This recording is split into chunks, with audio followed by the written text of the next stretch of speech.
बिस्मिल्लाहिर्रहमानिर्रहीम। सर जी, टॉपिक था आज का। मेरा टॉपिक है design of humanoid robots. Humanoid robots ऐसे रोबोट्स हैं सर जी जिनको हम इंसानी शक्ल में, मतलब जो काम हम इंसान से ले सकते हैं, हमने उस तरह के काम एक रोबोट से लेने हैं तो हम उसको ह्यूमनॉइड रोबोट कहेंगे। और उसकी शेप, उसके प्रोग्रामिंग हम इस तरह से करेंगे कि जिस तरह से हम एक नॉर्मली इंसान से ऑपरेट करवा सकते हैं सर जी।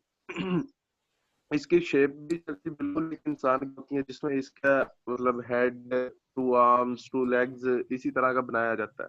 और सर जी ये जो हमारा रोबोट्स होता है सर जी, ये तकरीबन अंदाजन लगभग 60 से 65 किलो का होता है इसका वेट। और सर जी ये 1.62 मीटर हाइट इसकी होती है।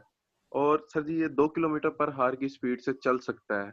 जो कि मतलब जी, ये जो रोबोट है, जिस रोबोट की खसूसियात बता रहा हूँ सर जी, ये BH-R 5 है, जिसकी सर जी 2 लेग्स होती है, 2 रिजल्टेंट आर्म होती है, और टार्सो होता है, हेड होता है।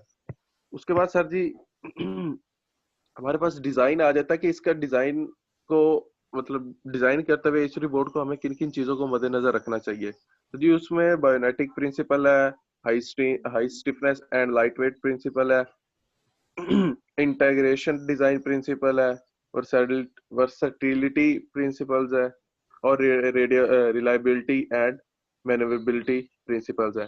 तो जी बायोनेटिक के प्रिंसिपल ऐसे प्रिंसिपल होते हैं कि जब भी हम किसी रोबोट को डिजाइन करते हैं तो हम उसका स्ट्रक्चर जो है उसको मद्देनजर रखते हैं कि इसका स्ट्रक्चर किस तरह का बनाना है। हमने इसका स्ट्रक्चर एक इंसान की शक्ल, मतलब इंसान के स्ट्रक्चर की तरह का बनाना है, या फिर किसी मशीन, जिस तरह हमारा CNC है वो भी एज अ रिबोट हम उसको इस्तेमाल करवा सकते हैं। मतलब हमने सबसे पहले ये चीज ज़हन में रखनी होती है कि हमने इसको, इस स्ट्रक्चर को डिजाइन कौन सा देना है, हमने इसका स्ट्रक्चर कैसा बनाना है। उसके बाद सर जी जो हम दूसरी बात करते हुए मद्देनजर रखते हैं वो इसकी high stiffness and light weight principle, कि मतलब वो इतना ज्यादा हाई वेट का ना हो कि वो अपना वजन ही ना संभाल सके, कि मतलब इतना ज्यादा हाई भी ना हो और इतना ज्यादा लो वेट भी ना हो। और उसके बाद हम उसकी हाई स्टिफनेस होती है कि मतलब ये फ्लेक्सिबल हो, वाइब्रेशन वगैरह के खिलाफ मजामत कर सके। उसके बाद सर जी तीसरा है इंटीग्रेशन डिजाइन प्रिंसिपल। इस प्रिंसिपल में सर जी हम जो चीज मद्देनजर रखते हैं, design for mechanical structure at the casting manufacturing where employ, मतलब हमने इसकी जो है वो किस मेटल या किस मटेरियल की हमने उसकी ये करनी है, मेल्टिंग करनी है, कास्टिंग करनी है, किस मटेरियल की होनी चाहिए। हमने अपने काम के हिसाब से उस मटेरियल की हम कास्टिंग कर सकते हैं, कि हमने जो काम रिबोट से लेना है हम उस तरह के मतलब वहां पे कौन सा मटेरियल ज्यादा मौजूद रहेगा, हम इस चीज को मद्देनजर रख के डिजाइन करते हैं किसी भी रोबोट को। उसके बाद sir reversibility principle, this robot is expect as a comprehension research platform for robotic techniques. Sir ji हमने इसमें वो डाटा या वो हमने प्रोग्रामिंग करनी होती है कि इसके पास बहुत ज्यादा इंफॉर्मेशन हो, ये ना हो कि हम कम से कम वो इंफॉर्मेशन जरूर हो कि जो हमने इससे काम लेना है उसके बारे में इससे तमाम तर कंप्रिहेंशन, मतलब जामिया मुकम्मल तौर पर इसको इंफॉर्मेशन हो रिबोट्स को, कि मैंने ये अगर मतलब जिस तरह इंडस्ट्रीज में प्रेशर वाल्व ओपन हो जाता है ऑटोमेटिकली, इस तरह कोई और मतलब हमने वाल्व ऑपरेट करवाना है कि ये रीडिंग आए तो ये ऑटोमेटिकली काम कर दे। मतलब इसको मुकम्मल इंफॉर्मेशन प्रोग्रामिंग इसकी अच्छे तरीके से करनी चाहिए। उसके बाद सर जी रिलायबिलिटी एंड मैनेजेबिलिटी प्रिंसिपल है। और सर जी इसमें ना मतलब जारी बात है, रिबोट है सर जी, उसमें बहुत से ज्वाइंट्स होंगे, हमने उन ज्वाइंट्स को इस तरह से बनाना है कि सर जी वो अपने आप को आसानी से ऑपरेट करवा सके, उस वो अपने जो पार्ट्स हैं उनको आसानी से मूवमेंट करवा सके। इन सब चीजों को मद्देनजर रख के हम किसी भी रिबोट को, या खास तौर पे ह्यूमनॉइड रिबोट्स को सर जी हम डिजाइन करते हैं। उसके बाद सर जी बेसिक पार्ट्स रिबोट्स के आ जाते हैं। सर जी रिबोटिक आर्म है, रिबोटिक मोटर है, उसके बाद सर जी सर्वो मोटर है, स्टेपर मोटर है, लीनियर एक्चुएटर है, ग्रिपर ऑफ रिबोट्स है।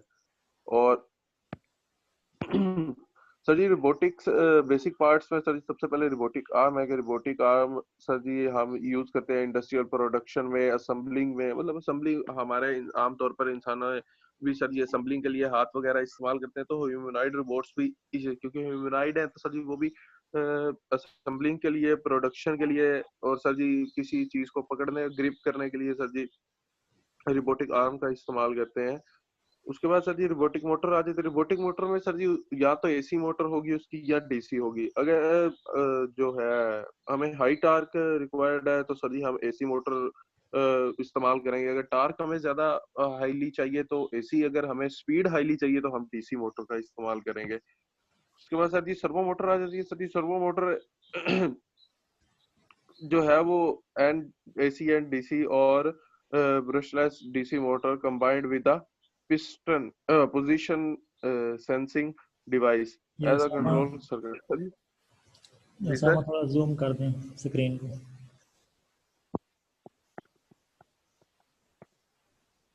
बस ठीक। तो जी सर्वो मोटर को तो हम मतलब अपने ये सीएनसी ऑपरेटर जो हमारी सीएनसी मशीन होती है या सीएनसी मिलिंग मशीन होती है, इसमें भी सर्वो मोटर लगी होती है जो हमारी पोजीशनिंग को कंट्रोल करती है। हमने किसी भी जगह की पोजीशनिंग को कंट्रोल करने के लिए सर्वो मोटर लगाई हुई होती है सर जी। उसके बाद सर जी स्टेपर मोटर आ जाती है। Sir ji stepper motor brushless DC electric motor that device a full rotation the motor position can be done without any position sensor or feedback। Sir ji ये तमाम मोटर सर जी उसकी पोजीशन, ये स्टेपर मोटर और linear motor sir ji ये positioning control motors हैं sir ji, जो कि रोबोट्स की पोजीशनिंग को सेंस करती हैं, उसको कंट्रोल करती हैं और सर जी उसे मतलब उसके जो पार्ट्स हैं उसको मूवमेंट करवाने में मदद, मतलब उसकी पोजीशन को कंट्रोल करिए कि इसने किस पोजीशन में ले जाकर अपना आर्म इस्तेमाल करना है, अपनी लेग इस्तेमाल करनी है, अपना हेड इस्तेमाल करना है, ये सब चीजें सर जी ये मोटर्स कंट्रोल करती हैं। उसके बाद सर जी gripper of robots. Gripper of robots are just one of many types of manipulator that can be fitted to the end effect the hand. Sir जी ग्रिपर, सर जाहिर बात है सर जी हम ग्रिपर को किसी भी रिबोट के इस टाइप के बनाएंगे कि वो किसी भी चीज को आसानी से पकड़ ले। ये ना हो कि मतलब हम उसे कोई प्लास्टिक मटेरियल या हैवी वेट का मटेरियल इस तरह का पकड़ा दे कि सर जी उसके जो हाथ है उससे स्लिप हो जाए, तो उसके हाथ, खास तौर पे हाथ पे ही सर जी हम ग्रिपर वगैरह लगाते हैं ताकि वो किसी भी चीज को आसानी से पकड़ सके।